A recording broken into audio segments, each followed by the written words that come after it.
Everyone, I Shivangi Giri welcomes you all in Vandya ग्रंथ।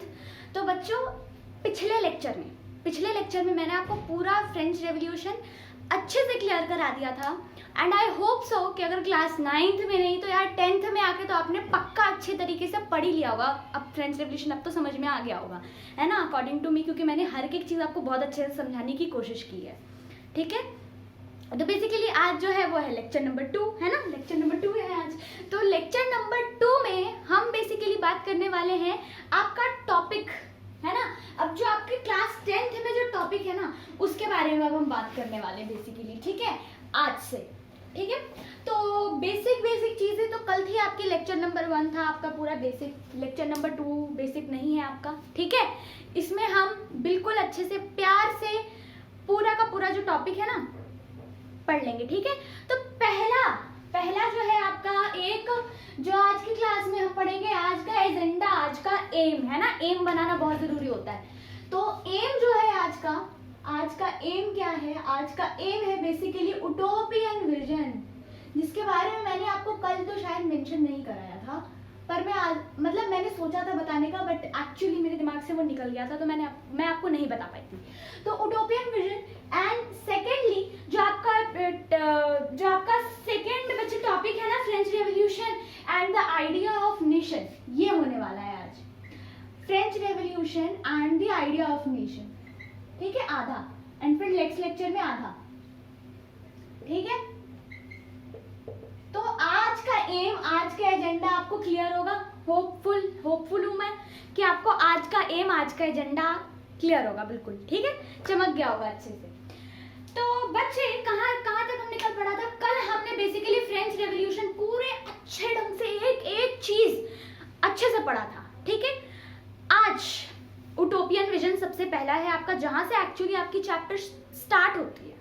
ठीक है, और यहाँ पर जब हम पहला ही पेज खोलते हैं ना तो बहुत सारे बच्चे सोचते हैं कि ये अलग ही एक स्टोरी है ना, बट कुछ अलग नहीं है।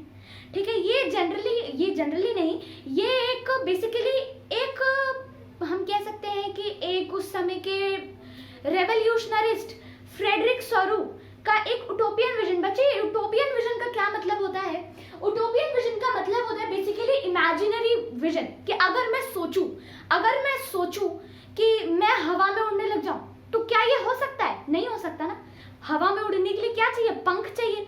तो वो मेरा एक उटोपियन विजन है, उटोपियन है अभी मेरे लिए ये उटोपिया है, ये मेरे लिए एक ड्रीम है, इमेजिनेशन है। लेकिन जब इसी चीज को मैं पेंटिंग में कन्वर्ट करूंगी, मतलब मैंने ऐसे बना दिया कि मैं वहां पर ऊपर आसमान में उड़ रही हूं, ठीक है, तो दैट इज माई उटोपियन विजन। ठीक है, वो जो पिक्चर मैं बनाऊंगी दैट इज माई उटोपियन विजन। समझ में आया ये बात? ये मेरी विजन है, ये मेरी इमेजिनेशन है कि मैं हवा में उड़ रही हूँ और मैंने उसका पेंटिंग का या फिर मैंने कुछ बुक लिख दिया उसके ऊपर, तो ये मेरी एक विजन बन चुकी है अब। ठीक है, तो उटोपियन विजन बेसिकली यही है। तो एक इससे क्वेश्चन आते हैं जनरली, ठीक है, तो क्वेश्चन को अभी छोड़ेंगे हम। इसे बेसिकली किन्होंने बनाया था? इसे बेसिकली फ्रेडरिक सोरू ने बनाया था। फ्रेडरिक सोरू ने कब बनाया था? 1848 में फ्रेडरिक सोरू ने इसे बनाया था।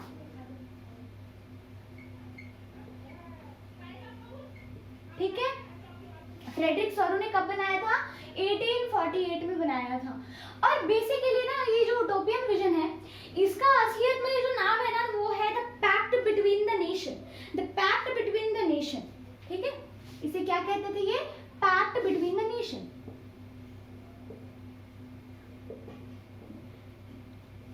देखो भाई, पिक्चर बेस्ड आ सकता है इसके ऊपर, ठीक है, पिक्चर बेस्ड आ सकता है, इग्नोर ना करिए। मतलब एनसीईआरटी के जो फर्स्ट पेज में जो आपका ड्राइंग दिया हुआ है वो इतना अच्छा क्लियर है ना कि उसमें जिसके पास 4 आंखें हैं ना उसे भी नहीं समझ में आएगा कि उस ड्राइंग में क्या दिया हुआ है, वो इतना अच्छा ड्राइंग है। ठीक है, तो अभी जो यहाँ पर जो चीजें बताई जा रही है, जो मैं बता रही हूँ, उसे आप लिख लीजिए तो वो ज्यादा बेटर रहेगा। ठीक है, क्योंकि वो कुछ समझ में उसमें से आने वाला है नहीं। तो बेसिकली उसमें ना एक लेडी है, आप अगर देखोगे तो एक लेडी की स्टैचू है। उस लेडी के स्टैचू में क्या है? वो statue of liberty, statue of liberty. तो वो वहाँ पे एक विमेन फिगर से वहाँ पे बेसिकली उन्हें क्या रिप्रेजेंट कराया गया है वहाँ पे, कि वहाँ पे वो जो विमेन फिगर है, स्टैचू ऑफ लिबर्टी, उन्होंने क्या किया है? लाइट ऑफ इनलाइटमेंट लिया है। इनलाइटमेंट का मतलब क्या होता है? इनलाइटमेंट का मतलब होता है बेसिकली ज्ञान। ज्ञान की क्या रखी है उन्होंने? अपने पास रोशनी रखी है, और उनके पास एक चार्टर है। और वो चार्टर क्या है? वो चार्टर है राइट ऑफ मैन, कि लोगों का क्या क्या राइट है और क्या क्या नहीं। और अगर आप और गौर से उस पिक्चर को खंगालोगे, देखोगे, अच्छे से ऑब्जर्वेशन करोगे, तो आप देखोगे कि वहाँ से जितनी यूरोप की कंट्रीज है ना, वो उस स्टैचू ऑफ लिबर्टी को क्रॉस कर रही है। और जैसे वो स्टैचू ऑफ लिबर्टी को क्रॉस कर रही है, उसका मतलब कि वो क्या हो रही है? वो धीरे धीरे डेमोक्रेटिक होती जा रही है। फ्रेडरिक सोनू का मेन पर्पस यही बताना था कि इन्हें क्या चाहिए? एक रिपब्लिक, एक डेमोक्रेटिक सोसाइटी चाहिए, एक डेमोक्रेटिक यूरोप चाहिए। बेसिकली इसे दिखाने के लिए उन्होंने क्या बनाया था? ये ड्राइंग बनाया था। तो जैसे जैसे उस लेडी को वो लोग क्रॉस कर रहे हैं, ये सिंबलाइज करता है कि क्या हुआ कि वो लोग सब हो गए हैं अब डेमोक्रेटिक, वो हैं अब रिपब्लिक। ठीक है। और दूसरी चीज जो है, आप देखोगे नीचे जमीन पर ऐसे कूड़े कचड़े पड़े हुए हैं। दे आर नॉट कूड़ा कचड़ा, लेकिन वो क्या है? राजा का ताज है ना, राजा का ताज है, वो नीचे पड़ा हुआ है। राजा की जितनी भी मोनार्क की कोई सिंबल है, उन सबको नीचे जमीन पर ऐसे पड़ा हुआ है, फेंका हुआ है। वो क्यों पड़ा हुआ है, क्यों फेंका हुआ है? वो दिखा रहा है डिक्लाइन ऑफ मोनार्क, कि वो क्या है? वो राजा का ताज जमीन पर पड़ा हुआ है लोगों के पांव तले, है ना। वो दिखा रहे हैं डिक्लाइन ऑफ मोनार्क, कि मोनार्क अब खत्म हो चुका है, राजा का राज अब खत्म हो चुका है। और ऊपर आप देखोगे तो एंजल है, जीसस क्राइस्ट है। जीसस क्राइस्ट क्या कर रहे हैं? वो लोगों को ब्लेसिंग दे रहे हैं। यूरोप को क्या कर रहे हैं? वो ब्लेसिंग दे रहे हैं, ताकि यूरोप इसी तरीके से धीरे धीरे क्या हो जाए? लोकतंत्र में कन्वर्ट हो जाए। ठीक है। तो आई होप कि आपको इतना समझ में आ गया होगा कि व्हाट ये जो आपकी है, ये जो आपका सबसे पहला ये आपका जो दिया हुआ है, ये क्या कहना चाहता है ये इसके थ्रू। ठीक है। ये आपको क्या बता रहा है? आपको समझ में इतना बेसिकली आ गया होगा। ठीक है। तो ओके, तो सबसे पहले वो जो फीमेल स्टैचू है ना, स्टैचू ऑफ लिबर्टी, उनके बारे में एक वो आती है क्वेश्चन। ठीक है। स्टैचू ऑफ लिबर्टी के बारे में इनके पास क्या है? स्टैचू ऑफ लिबर्टी, इनके पास है टॉर्च ऑफ इनलाइटमेंट। इनलाइटमेंट का मतलब क्या? ज्ञान। इनलाइटमेंट का मतलब है ज्ञान, नॉलेज। ठीक है। टॉर्च ऑफ इनलाइटमेंट,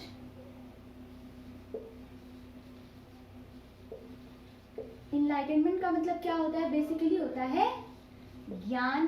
ठीक है। टॉर्च ऑफ इनलाइटमेंट है उसके पास, उनके पास है charter of right of man. ठीक है। क्या आदमी के क्या राइट है, इसके उनके पास पूरी लिस्ट है, उनके पास चार्टर है। ठीक है। अब बेसिकली बच्चे और क्या है? पैक्ट बिटवीन द नेशन किसने बनाया? फ्रेडरिक सोनू ने बनाया। कब बनाया? 1848 में बनाया। ठीक है। उनका यूटोपियन विजन था, ये इमेजिनरी विजन था। ठीक है। क्या था उसके अंदर? स्टैचू ऑफ लिबर्टी था, इसे नहीं भूलेंगे। वो एक फीमेल स्टैचू थी जो किसे रिप्रेजेंट करती थी? वो बेसिकली फ्रीडम को रिप्रेजेंट करती थी। जैसे जैसे एक एक कंट्री क्रॉस कर रही है, वैसे वैसे वो कंट्री क्या होती जा रही है? रिपब्लिक होती जा रही है, डेमोक्रेटिक होती जा रही है। ठीक है। और क्या है? जमीन पर क्या पड़े हुए हैं? राजा का ताज पड़ा हुआ है। डेट शोज की क्या हो रहा है? Decline of monarch. ठीक है। आई बात इतनी समझ में? तो बच्चे ये जो यूटोपियन विजन था ना, ये बस इतना था, और उसके बाद इसकी कहानी खत्म। अब जो बेसिकली कहानी अब हम पढ़ेंगे ना, वो है भैया किसके बारे में? नेशन स्टेट और मॉडर्न स्टेट के बारे में। किसके बारे में पढ़ने वाले हैं? नेशन स्टेट और मॉडर्न स्टेट के बारे में। तो भाई अगर आपसे पूछे कि इंडिया क्या है, India is a nation state और अ मॉडर्न स्टेट, तो क्या बोलेंगे आप? India is neither a nation state nor a modern state. क्योंकि लोग इसके, अच्छा मैं आपको जब बताऊंगी ना तो आप अपना राय कमेंट करना, लेकिन लोग बेसिकली जितने हैं ना, वो सभी अपने अपने हिसाब से अपने अपने अकॉर्डिंग कहते हैं कि ये नेशन स्टेट है, मॉडर्न स्टेट है। ठीक है। India is a nation state और मॉडर्न स्टेट। आप पहले समझ लीजिए क्या होता है, और उस हिसाब से आप बताना कि नेशन स्टेट क्या होता है। बेसिकली सबसे पहले मॉडर्न स्टेट क्या होता है? It is one where centralised authority has complete control over a clearly defined territory. मतलब जैसे कि ये कोई एक जगह है, एक मिनट, ये कोई एक जगह है, ठीक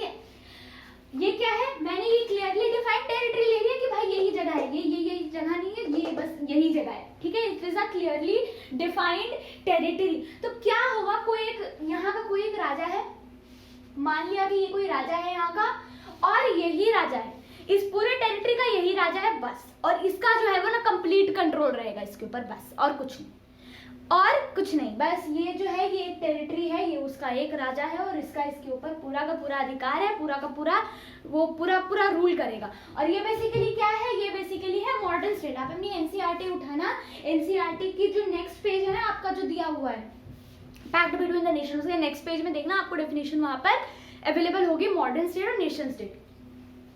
तो बेसिकली ये क्या है, ये है मॉडर्न स्टेट।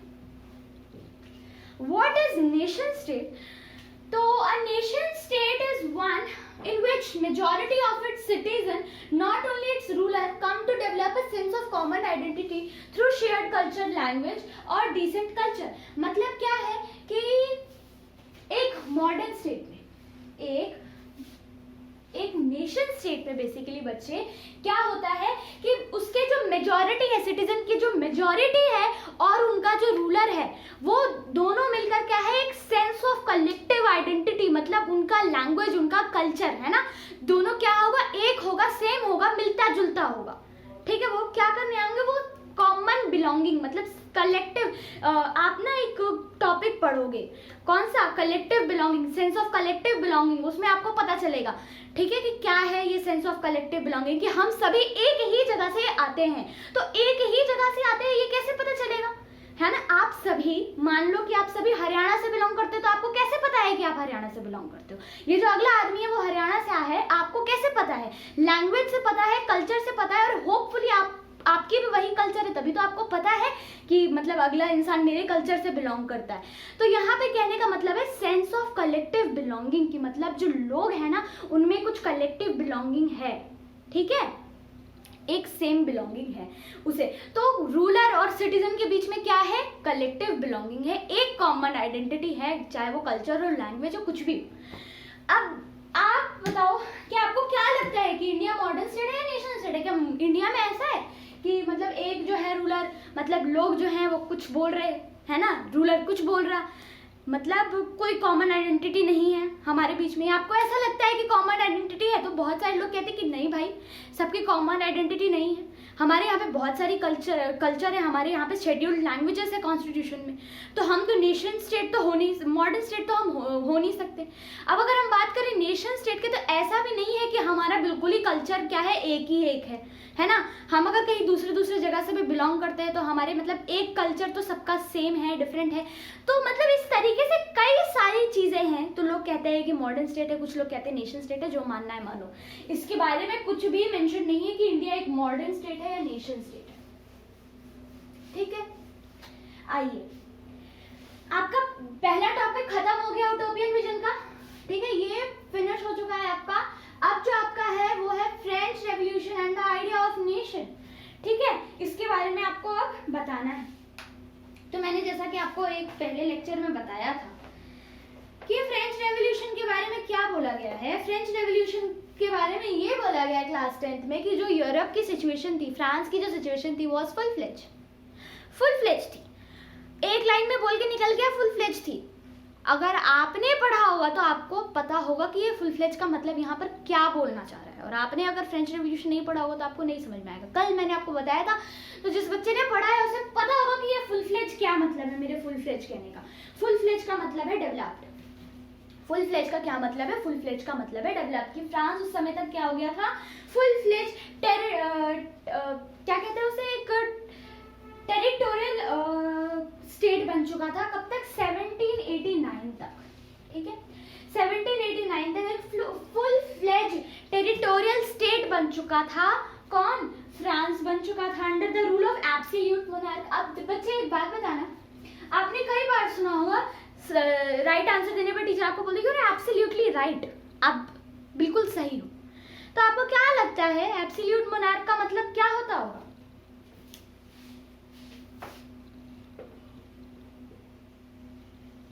एब्सोल्यूट मोनार्क का मतलब आपके हिसाब से क्या होता होगा बच्चे? एब्सोल्यूट का मतलब होता है बच्चे बिल्कुल। एब्सोल्यूट का मतलब होता है बिल्कुल। और मोनार्क तो आपको पता है राजा का राज, तो मतलब बिल्कुल राजा का राज और किसी का राज नहीं। समझ में आया? ये हुआ एब्सोल्यूट मोनार्क का मतलब। क्या मतलब हुआ? बिल्कुल राजा का राज। बिल्कुल राजा का राज मतलब किसी का चल ही नहीं सकता राजा के अलावा, इसका मतलब ये है। ठीक है, एब्सोल्यूट मोनार्क किसी भी चीज को एब्सोल्यूट एरिस्टोक्रेट भी कहते हैं। एरिस्टोक्रेट क्या होते हैं? एक तंत्र होते हैं एरिस्टोक्रेट। ठीक है, एक तंत्र। ठीक है, एक ही रूलर है, उसी का चलेगा, दैट इज एब्सोल्यूट। एक ही यहाँ पर नहीं लगाएंगे, यहाँ पर बस इतना लगाएंगे कि एक तंत्र। ठीक है, एब्सोल्यूट एक तंत्र। और एब्सोल्यूट नहीं, एरिस्टोक्रेट एक तंत्र, एब्सोल्यूट एरिस्टोक्रेट मतलब एक ही तंत्र, और किसी की नहीं सुनवाई है यहाँ पर। तो उसी तरीके से एब्सोल्यूट मोनार्क भी वही है कि बिल्कुल अंधा राजा राज करेगा, वहां पे कुछ भी करने का मन वो करेगा। ठीक है, तो आइए आगे देखते हैं। The political and the constitutional changes that come in the wake of French revolution led to the transfer of sovereignty from monarchy to a body of French society. अब इससे सोवेनिटी का मतलब क्या होता है? The power that a country have, a power that a country have. ठीक है, sovereignty का मतलब ये होता है। तो बच्चे बेसिकली यहाँ पर क्या कह रहे हैं कि फ्रेंच सोसाइटी में फ्रेंच रेवोल्यूशन के कारण क्या हुआ? फ्रेंच रेवोल्यूशन के कारण धीरे धीरे क्या हुई? मोनार्क खत्म हो गई, है ना, मोनार्की क्या हो गई? खत्म हो गई। सोवेनिटी फ्रॉम द मोनार्क वो क्या हो गई? खत्म हो गई। और यहाँ पर क्या आने लगा? फ्रेंच, मतलब किस तरीके से समझाया जाए आप लोगों को? सोवेनिटी ऑफ मोनार्क का मतलब हम कह सकते हैं the power that a country has, power of हम कह सकते हैं मोनार्क के हाथ में जो पावर थी। ठीक है, सोवेनिटी ऑफ मोनार्क जो थी वो खत्म हो गई थी और सोवेनिटी ऑफ सिटीजन आ गई थी। मतलब यहाँ पर कंट्री हटाकर अगर हम मोनार्क लगा दे तो मोनार्क की सोवेनिटी को खत्म कर दिया गया था और सिटीजन की सोवेनिटी आ गई थी। बेसिकली इसका मतलब ये है। ठीक है, The revolution proclaimed that it was the people who would henceforth constitute the nation and shape its destiny. तो यहाँ पर कहने का मतलब है कि जैसे धीरे धीरे क्या हुई? धीरे धीरे मोनार्क हट गई। ठीक है, फ्रेंच रेवोल्यूशन ने क्या किया? फ्रेंच रेवोल्यूशन ने हम कह सकते हैं फ्रेंच रेवोल्यूशन ने मोनार्क का जो अंधा पावर था ना उसे खत्म कर दिया।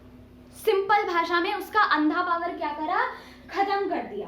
ठीक है, और क्या बोला कि किसी भी नेशन की डेस्टिनी कौन वो करेगा? कौन शेप करेगा? उसका सिटीजन। उसका शेप करेगा उसका सिटीजन, उसकी डेस्टिनी को शेप करेगा उसका सिटीजन। ठीक है, तो ये जो चीज थी ये फ्रांस में अब आ गई थी। लोगों ने ये माना था फ्रेंच रेवोल्यूशन के कारण। From the very beginning the French revolutionaries introduced various measures and practice that could create a sense of collective identity amongst the French people। मैंने आपको ये बात पहले भी बताई थी कि आप पढ़ोगे सेंस ऑफ कलेक्टिव आइडेंटिटी, मतलब कि हमारा कल्चर क्या है? हमारा कल्चर एक है, हमारा सबका कल्चर क्या है? एक है। तो फ्रेंच रेवोल्यूशनरिस्ट ने क्या करा? हमारे अंदर उस सेंस ऑफ कलेक्टिव आइडेंटिटी को बच्चे जगाने के लिए उन्होंने क्या किया? उन्होंने सेंस ऑफ कलेक्टिव आइडेंटिटी को क्या करा? इंट्रोड्यूस करा। लोगों को बताने लगे, लोगों को बताया, इंट्रोड्यूस कराया कि क्या है, लोग जो है ना सभी एक कल्चर से बिलोंग करते हैं। ठीक है, सभी एक ही कल्चर से बिलोंग करते हैं और कल्चर बनाया, उन्हें अपने अपने कल्चर से इंट्रोड्यूस कराया, है ना। और इसके लिए क्या किया? उसके लिए सबसे पहले उन्होंने निशाना लगाया किसके ऊपर? लैंग्वेज के ऊपर और कल्चर के ऊपर। ठीक है, किस तरीके से वो भी देखेंगे। द आइडियाज ऑफ ला पात्रे। ला पात्रे का क्या मतलब है बच्चा? ला पात्रे का बेसिकली मतलब होता है फादरलैंड। ला पात्रे का मतलब होता है फादरलैंड। फादरलैंड क्यों? फादरलैंड क्यों? मदरलैंड मानते हैं ना, फादरलैंड क्यों? हम तो मातृभूमि कहते हैं, तो फिर ये पितृभूमि कहाँ से आ गई? हम मातृभूमि कहते हैं तो पितृभूमि कहाँ से आ गई? तो उस समय पर ना इतना विमेंस के मतलब इम्पोर्टेंस नहीं दिया जाता था कि उनके नाम पे मातृभूमि हम कहेंगे। ठीक है, तो फादरलैंड से ये शुरुआत हुई थी इस चीज की। फिर सर और मैडम जैसे चीज यूज करते थे वो लोग, है ना, बड़े बड़े ई स्टेट नोबल्स के लिए, या फिर मैं डक्टिलिटी कहने वाली थी, क्लर्जी क्लास के लिए, ठीक है। तो वो लोग क्या यूज़ करते थे, सर और मैडम यूज़ करते थे। तो वो सर और मैडम हटा के ला सितोयन मतलब सिटीजन, इसे सितोयन का मतलब क्या होता है, सितोयन का मतलब होता है सिटीजन। तो इस चीज़ को इन्होंने इंट्रोड्यूस करवाया और ये काफ़ी ज़्यादा सही था एक तरीके से, लोगों के लिए, लोगों के सामने सेंस ऑफ कलेक्टिव आइडेंटिटी लाने के लिए एक तरीके से उन्होंने ये काम सही किया था, ठीक है। The notion of united community enjoying the equal right under the constitution बता दिया। A new French flag the tricolour was chosen to replace the formula of royal standard, मतलब उस समय जो लुई 16 का रॉयल स्टैंडर्ड वाला झंडा था उसको हटाकर क्या करा, ट्राई कलर, फ्रेंच का try colour flag, try colour झंडा उन्होंने बनाया, ठीक है। आगे है the east state general was elected by the body of active citizens and rename the nation, rename the national assembly. अब देखो बच्चे क्या हुआ कि बेसिकली ईस्ट स्टेट जनरल की क्या होने लगी, इलेक्शन होने लगी, और इलेक्शन जो करेगा, जो वोट करेगा वो कौन करेगा, एक्टिव सिटीजन ही सिर्फ और सिर्फ वोट करेगा, और नेशनल असेंबली को क्या कर दिया गया, रीनेम कर दिया गया। न्यू हिम्स, बच्चे हिम्स हो सकते हैं गाना, हिम्स को क्या करना, गाना वगैरह कंपोज करना शुरू करा। कौन सा गाना, कौन सा गाना, वो देशभक्ति वाला गाना, ठीक है, देशभक्ति वाला, पेट्रियाटिक जिसे हम कहते हैं, वैसे सॉन्ग्स, उस टाइप के सॉन्ग्स को क्या करा उन्होंने, कंपोज कराना शुरू कर दिया, ठीक है। आगे है बच्चे कि ओथ्स टेकन एंड मार्टर्स कॉमरेटेड, मतलब मार्टर्स जो होते हैं ना उन्हें कॉमरेट, मार्टर्स कौन होते हैं, वो आर्मी वाले होते हैं, ठीक है। और ओथ मतलब क्या होती है, कसम कि मैं जब तक जिंदा हूं तब तक मैं इस धरती के प्रति समर्पित हूं, वो वाला ओथ, ठीक है। आगे है all in the name of nation, nation के नाम पर ये सब चीज कराया। A centralised administrative system was put in place of formulated uniform law for all citizen within its territory, मतलब एक एडमिनिस्ट्रेटिव सिस्टम बिठाया गया, ठीक है, एक एडमिनिस्ट्रेटिव सिस्टम बिठाया गया लोगों के लिए, है ना, सिस्टम बिठाया गया लोगों के लिए, सिटीजन के लिए। बेसिकली फालतू की जो चीजें थी ना, 3 1 2 3 स्टेट, थर्ड वाले, सेकंड वाले, फर्स्ट वाले, उसे हटाकर एक एडमिनिस्ट्रेटिव सिस्टम, एक इक्वालिटी लोगों के लिए बिठाई गई, ठीक है। Internal custom duties and dues were abolished and a uniform system of weights and measure were adopted। बच्चे आगे ना इसके बारे में भी आप पढ़ेंगे, यूनिफॉर्म सिस्टम ऑफ वेग और मेजर वाला, ठीक है। मतलब ऐसा है, 1 kg कितना होता है, 1 kg हम कहेंगे 1000 ग्राम, 1000 ग्राम का होता है भैया ना, 1000 ग्राम का सिर्फ एक जगह होता है। मतलब अगर आप देखो ना तो हर जगह का अपना अपना अलग अलग मेजरमेंट होता है, अपना अलग अलग वेगिंग होता है। तो वहाँ पर क्या था, हमारे कंट्री में तो हम 1 किलो सारे 1000 ग्राम ही बोलते हैं ना, साउथ में चल जाओगे तो 500 ग्राम तो बोलेंगे नहीं, 1000 ग्राम ही बोलेंगे। तो भाई वहाँ पर ऐसा था कि फ्रांस के ही अंदर क्या है कि अगर बंदा पेरिस से कहीं और चला जाए ना तो वो मेजर वेगिंग का जो अलग हो जाएगा, वो अगर पेरिस में वो बेचारा 1000 का बेच रहा है 1000 ग्राम, तो वो कहीं और जाके 900 ग्राम हो जाएगा, ये चीज था। तो क्या हुआ, यूनिफॉर्म वेगिंग सिस्टम और मेजरिंग सिस्टम को क्या करा गया, अडॉप्ट किया गया। Regional dialects were discourage and French as it was spoken and written in Paris became the common language of the nation।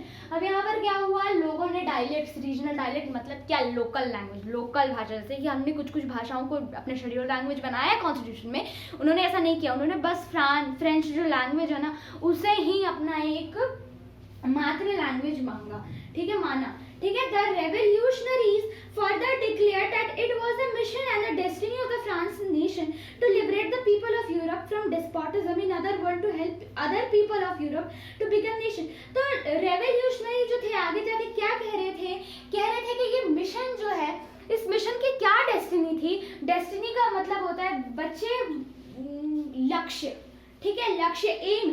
तो इनकी जो एम थी, डेस्टिनी थी, वो ये थी कि यूरोप के लोग को डेस्पोटिज्म, निरंकुश जो राजा था ना, निरंकुश वो जो अंधार रूल करता था, उस चीज से उन लोगों को दूर ले जाकर, ठीक है, और क्या करें, उन लोगों को फ्री बनाए, ठीक है, लिबरेट करे पीपल को, ठीक है। बचाए लोगों को डेस्पोटिज्म से, ठीक है। When the news of the event in France reach the different cities of Europe, students and other members of educated middle classes began sitting up Jacobin clubs. अब जैसे जैसे ये चीज पता लगी, जैसे जैसे ये चीज कहाँ पता लगी, स्टूडेंट्स वगैरह को पता लगी, तो उन लोगों ने क्या किया, वो लोग जाके जैकोबिन क्लब्स बनाने लगे। इसके बारे में मैंने बताया था। Their activities and campaigns prepared a way for French army and moved into Holland, Belgium, Switzerland and much of Italy in the 1790s। तो क्या हुआ, उन्होंने कैंपिंग वगैरह जो लगाया, कैंपिंग अपना जो लगाया, उसके बाद उन्होंने इटाली, स्विट्जरलैंड, बेल्जियम जैसे कई कई जगह पे 1790 तक वो लोग अपनी मतलब अपनी रेवोल्यूशनरीस्ट ने अपना जो भी करा अपना कैंपेन वगैरह लगवाया। With the outbreak of the revolution wars the French armies begin to carry the idea of nationalism abroad. अब वो क्या कर रहे थे, अपनी जो फ्रेंच आर्मी थे ने, वो पूरा का पूरा नेशनलिज्म का आइडिया कहाँ लेकर जा रहे थे, बाहर लेकर जा रहे थे, अब्रॉड लेकर जा रहे थे, ठीक है। अब बच्चे आप देखना पेज नंबर 4 के ऊपर आपको एक सोर्स से दिया हुआ है, सोर्स से दिया हुआ है अबाउट अर्नेस्ट रेनान। इग्नोर मत करना उसे, ठीक है, इग्नोर मत करना, क्योंकि इससे क्वेश्चन कैन बी आस्क, ठीक है, आपको केस स्टडी आ सकता है इससे, ठीक है। आधा दे देगा आपको ऊपर का और आपको पूछ लेगा, या फिर नीचे का दे देगा और ऊपर का पूछ लेगा कि बताओ हु वाज अर्नेस्ट रेनान। नीचे के पैराग्राफ में बताया कि उन्होंने क्या स्पीच डिलीवर किया, ऊपर के पैराग्राफ में उनकी इंट्रोडक्शन। तो आपको नीचे का पैराग्राफ देगा, पूछ लेगा हु इज अर्नेस्ट रेनान, ऊपर का दे देगा और बोलेगा उन्होंने क्या स्पीच डिलीवर किया। तो ऐसी चीजें नहीं करनी है अपने को, ठीक है। तो अर्नेस्ट रेनान ने ना बड़ी प्यारी बात बोली थी, ठीक है। अगर मैं आपसे पूछूं कि एक नेशन, एक राष्ट्र कैसे बनता है, तो क्या बोलेंगे आप, कैसे बनता है, हमारा राष्ट्र कैसे बना। शायद हमें आपको इतनी समझ भी ना हो कि भाई कैसे हमारा नेशन बना, कैसे राष्ट्र बना। तो अगर कोई इंसान है नॉर्मल, हम देखें थोड़ा कंजर्वेटिव माइंड का, तो वो क्या बोलेगा कि क्या बनाएगा एक नेशन। शायद वो ये बोलेगा कि शायद धर्म बनाता होगा, शायद धर्म बनाता होगा, शायद लैंग्वेज बनाता होगा, शायद कल्चर बनाता होगा, है ना, यही बोलोगे ना कि शायद ये सब बनाता होगा। लेकिन ऐसा नहीं, उन्होंने बड़ी बड़ी खूबसूरती से अर्नेस्ट रेनान ने ये बात बोला कि एक रिलीजन, रेस, जेंडर या फिर कुछ और चीज कभी भी एक नेशन नहीं बनाती, ठीक है। नेशन कौन बनाता है, नेशन एक्चुअली वहां के लोग बनाते हैं। इस बात को उन्होंने बखूबी अपनी स्पीच में बहुत उम्दे तरीके से बताया है, ठीक है, बहुत ब्यूटीफुली रिप्रेजेंट करा उन्होंने।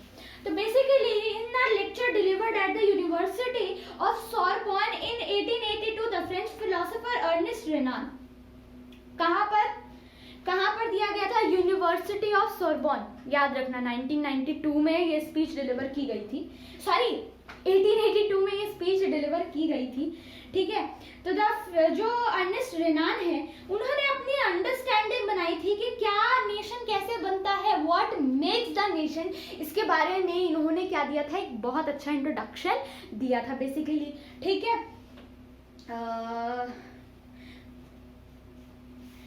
उन्होंने बताया था कि that a nation is formed by a common language, race, religion, territory. क्या एक टेरिटरी, क्या कोई रिलीजन, कोई जेंडर, कोई कास्ट या फिर कुछ और चीज कभी भी एक कंट्री नहीं बनाती। एक्चुअली में अ nation is the culmination of a long past of endeavours, sacrifice and devotion. उनके कहने का मतलब था कि एक नेशन, बच्चे कल्मिनेशन का मतलब क्या होता है, अत्यंत। क्या मतलब होता है इसका, अत्यंत, या फिर हम कह सकते हैं समिट। एक तो इसका मतलब जो है अत्यंत, अत्यंत का मतलब होता है घोर, बहुत ज्यादा, ठीक है, बहुत ज्यादा।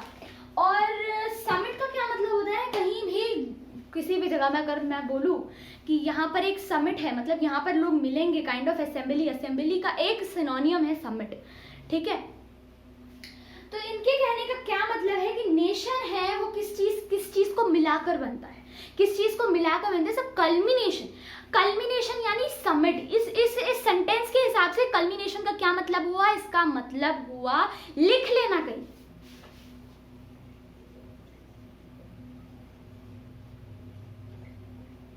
समिट। समिट का भी ना मतलब समझ में आए तो लिख देना असेंबली, असेंबल लिख देना, असेंबली मत लिखना, असेंबल लिख देना, ठीक है। अगर ना समझ में आए तो समिट का मतलब, ठीक है, या फिर दोनों ही लिख दो तो और भी ज्यादा बेटर रहेगा, ठीक है। तो बोलते हैं a long past of endeavours. बच्चे एंडेवर का मतलब होता है to try very hard for do something, ठीक है, किसी भी चीज को करने के लिए क्या करें, बहुत हार्ड मेहनत करें। अब एक बात बताइए, क्या हमें इंडिपेंडेंस दिलाने के लिए हमारे पूर्वज, हमारे जो फ्रीडम फाइटर्स हैं, उन्होंने क्या बहुत हार्ड मेहनत नहीं किया?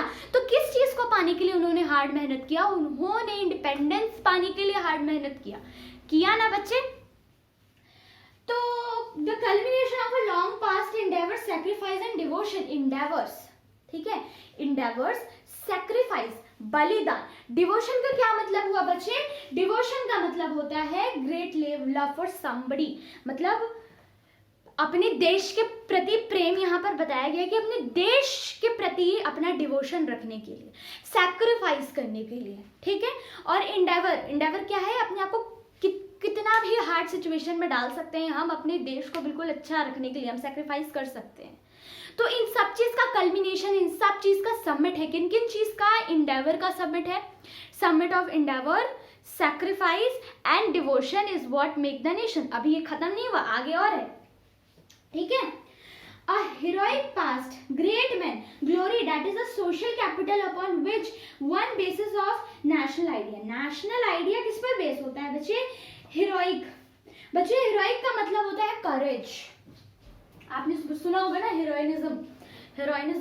तो इसका मतलब होता है courage, ठीक है। courage होता है इसका मतलब, courage का मतलब होता है हिम्मत, साहस रखना, ठीक है, साहस रखना। तो बेसिकली यहाँ पर क्या कह रहे हैं कि साहस, ठीक है, हीरोइक पास्ट, साहसमय अतीत, साहसमय अतीत। उसके साथ क्या? ग्रेट मैन, मतलब एक महान इंसान, और ग्लोरी मतलब great beauty. Beauty isn't mean कि आप सामने से ऐश्वर्या राय दिख रही होगी, इसका मतलब ये नहीं है। इसका मतलब ये है कि आप अंदर से, आपकी इंटरनल ब्यूटी कैसी है, मतलब आप काइंड है या नहीं है, ठीक है, आप अंदर से कैसे हैं, ये मैटर करता है यहाँ पर, ठीक है। तो यहाँ पर कह रहे हैं कि नेशनल आइडिया किस पर बेस है? National idea is basically based upon a great man, ठीक है, ग्लोरी पर बेस्ड है, और heroic past, great man, glory. Heroic past, great man, glory किस पर बेस है? नेशनल आइडिया पर, ठीक है, नेशनल आइडिया इस पर बेस होता है। to have common glories in the past, to have common will in present, to have performed great deeds together, to wish to perform still more, these are essential condition to being a people. अब बताया गया है इंसान बनने के लिए क्या चाहिए? common glories in the past, मतलब पास्ट में जो हमारी ग्लोरीज रही है, मेरी ग्लोरी जो रही है वो आपकी भी ग्लोरी रही है ना, कैसे नहीं रही है? हम सबने पास्ट में क्या किया? हम सबने पास्ट में, मतलब हम सबके एंसेस्टर ने, पूर्वजों ने क्या किया है? लड़ा है ना, इंडिपेंडेंस दिलाने के लिए हम सबके फ्रीडम फाइटर्स ने लड़ा है, ठीक है। तो हमारी क्या है? एक कॉमन ग्लोरी है ना, will to do in present, हमारे पास हिम्मत है, हमारे पास साहस है कि हम आज करेंगे, और फिर भी हमारे अंदर और भी है कि हम आगे और भी करेंगे। ये क्या बनाता है? ये एक आदमी बनाता है। ये एक आदमी को हम ऐसे डिफाइन करते हैं कि क्या हो? Common glories in the past, common glories in the past, to have a common will in present, to have common glory in the past, to have common will in present, to perform great idea together। मैंने ये छोड़ दिया था, साथ में क्या करे? साथ में कोई अच्छा काम करे, ठीक है, और to wish to perform still more, फिर भी इतना कुछ करके भी पेट ना भरे, ठीक है। ये क्या है? ये एक आदमी की निशानी, एक अच्छी नागरिक की, अच्छे सिटीजन की क्या है? पहचान है, ठीक है। Nation is therefore a large call solidarity, its existence is a daily plebiscite। बच्चे प्लेबिसाइट, एक इन्होंने इतना खूबसूरत वर्ड यूज किया है ना, प्लेबिसाइट। क्या बताया जाए इसके? इस प्लेबिसाइट वर्ड के बारे में ना जितना बोलूं इतना कम है, ठीक है। इस प्लेबिसाइट के बारे में ना मतलब पूरा स्पीच लिखवा लूं, ये इतना प्यारा शब्द है, ठीक है। बेसिकली प्लेबिसाइट का क्या मतलब होता है? प्लेबिसाइट का मतलब होता है वोट। किसके लिए? वोट टू रिजेक्ट और एक्सेप्ट अ प्रपोजल, ठीक है। वोट करना किसके लिए? किसी भी प्रपोजल को एक्सेप्ट या फिर रिजेक्ट करने के लिए। उसे हम कहते हैं प्लेबिसाइट। तो यहाँ पे क्या कह रहे हैं, लार्ज स्केल सॉलिडारिटी। सॉलिडारिटी का मतलब होता है दो लोगों का मिलना, ठीक है, यूनिफिकेशन ऑफ टू हम कह सकते हैं टू क्लासेस, ठीक है। Its existence is a daily plebiscite. A province is its inhabitants. If anyone has the right to be consulted, it is the inhabited. यहाँ पर कह रहे हैं बच्चे, province is the inhabited. Province जो है बेसिकली वो क्या है, एक इनहेबिटेड है। इनहेबिटेड क्या होता है, जहाँ पर हमें रहने की आदत हो, जहाँ पर हम रहते हो उसे हम क्या कहते हैं, इनहेबिटेड कहते हैं। तो एक प्रोविंस क्या है, province is basically inhabited. If anyone has a right to be consulted. बच्चे कंसल्टेड का मतलब क्या होता है, कंसल्टेड, कंसल्ट का मतलब डॉक्टर से कंसल्ट करा लो, मतलब डॉक्टर से एडवाइस ले लो, ठीक है। कंसल्टेड का क्या मतलब होता है, कंसल्टेड का मतलब होता है टू बी एडवाइज्ड, ठीक है, टू बी एडवाइज्ड। तो कह रहे हैं it is the inhabitant. A nation never has any real interest in annexing or holding on to a country against its will। तो कहते हैं कि एक कंट्री वही है, ठीक है, जो कभी भी किसी भी दूसरे हम कह सकते हैं दूसरी कंट्री के ऊपर अपना प्रभुत्व जमाना नहीं चाहेगा, वही है एक कंट्री, ठीक है। उसे हम क्या कहेंगे, कंट्री कहेंगे, जो दूसरे कंट्री पर कभी अपना अनऑथराइज पावर, मतलब मार काट के लड़ के वॉर करके उसे अपने पास अनेक्ट करने का मतलब ना करे, वो एक क्या है, वो एक कंट्री है, ठीक है, कंट्री नहीं करेगा। The existence of nation is a good thing, a necessity even। Existence of nation क्या है, नेशन का, राष्ट्र का एग्जिस्टेंस क्या है, बहुत अच्छी चीज है, और उसके साथ साथ उसकी नेसेसिटी भी है ना, उसकी नेसेसिटी, उसकी जरूरत भी है। Their existence is a guarantee of liberty। उनकी एग्जिस्टेंस क्या है बच्चे, लिबर्टी। लिबर्टी क्या होता है, लिबर्टी है फ्रीडम होता है लिबर्टी का मतलब, ठीक है। Which would be lost the world have only the one law and one master, ठीक है। होप सो कि आपको ये समझ में आएगा। सोर्स से इग्नोर नहीं करेंगे, सोर्स से बिल्कुल अच्छे से पढ़ लेंगे, और हाँ भाई पूरा अच्छे से पढ़ लेंगे, है ना। I am getting side, if you want to take this screenshot you can, ठीक है।